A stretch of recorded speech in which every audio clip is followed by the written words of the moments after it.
Most people think they're bad with money, but what if the real problem isn't your discipline, or your habits, or your paycheck, but your brain?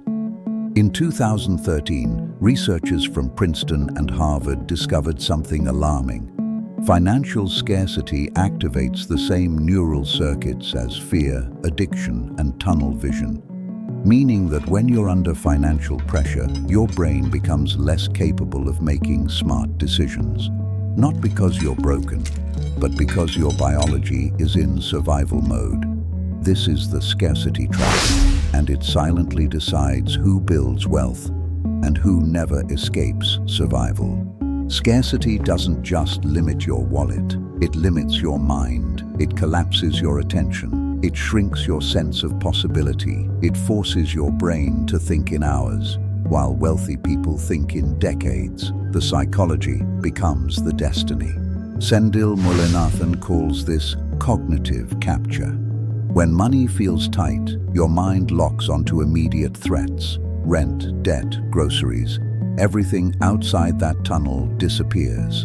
Picture this: you have $200 left, your car breaks down, and suddenly, the course that could double your income doesn't even exist in your mind anymore.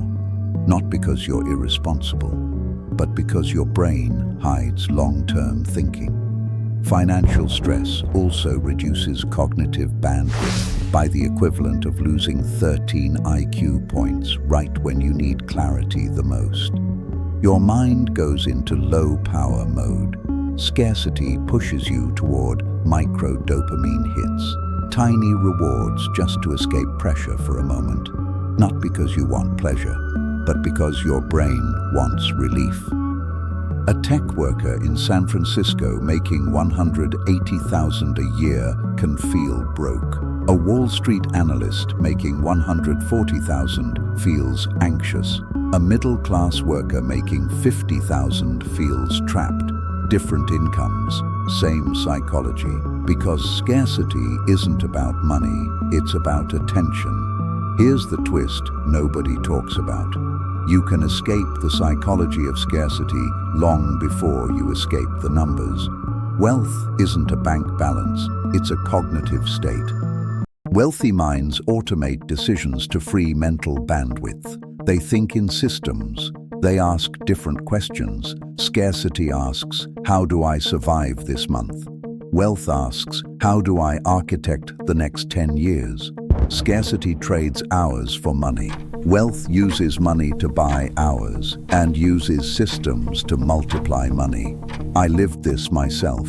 I earned good money for years but felt broke every single day. Not because of income, but because my operating system was still running on scarcity mode. Until that shifted, nothing else did. Scarcity amplifies losses. It turns dips into disasters. It makes you cling to certainty, and certainty kills growth. Let me ask you something. How many times did you check your portfolio this week? If it's more than 3, your brain is in scarcity mode. If you checked your portfolio more than 3 times this week, this isn't about discipline. It's a signal. Your financial life is still running on manual decisions, so the way out of scarcity is not earning more money first, it's upgrading how decisions are made. What follows isn't motivation, it's a 4-step framework to exit scarcity mode. Step 1. Automate decisions. Scarcity asks, what do I need to manage today? Wealth asks, what can run without me? That's why wealthy minds automate their money, not for convenience, but because every manual decision keeps attention trapped. Step 2. Eliminate decision noise. Scarcity asks, what should I decide next? Wealth asks, what decisions can disappear?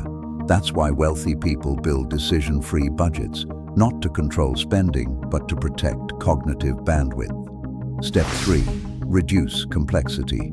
Scarcity asks, what new thing should I try? Wealth asks, what compounds if I stop touching it? That's why they build one engine, not 5, not 10. Consistency compounds more reliably than complexity when attention is limited. Step 4. Shift the identity running the system. Scarcity asks, how many hours can I trade? Wealth asks, what do I own that works while I'm gone? That's the shift from worker to owner. And once that identity changes, behavior doesn't need discipline anymore. It adjusts automatically. If you want the science behind everything in this video, from tunnel vision to bandwidth collapse, read Scarcity: Why Having Too Little Means So Much by Mullainathan and Shafir. It's the blueprint for escaping mental poverty. There's a link in the description. Scarcity says you're behind. Wealth says you're building. Scarcity collapses your world. Wealth expands it. You weren't born with a scarcity mind. It was trained into you, and it can be untrained. Your freedom begins the day you stop surviving and start designing. You just spent 10 minutes learning what most people will never understand about wealth psychology. That's not luck. That's intentionality. If this resonated with you, subscribe, because we're just getting started. And leave a like if you want this message to reach someone who needs to hear it. When you understand the structure behind money, it stops controlling your life and starts building your freedom. Insight Re Money.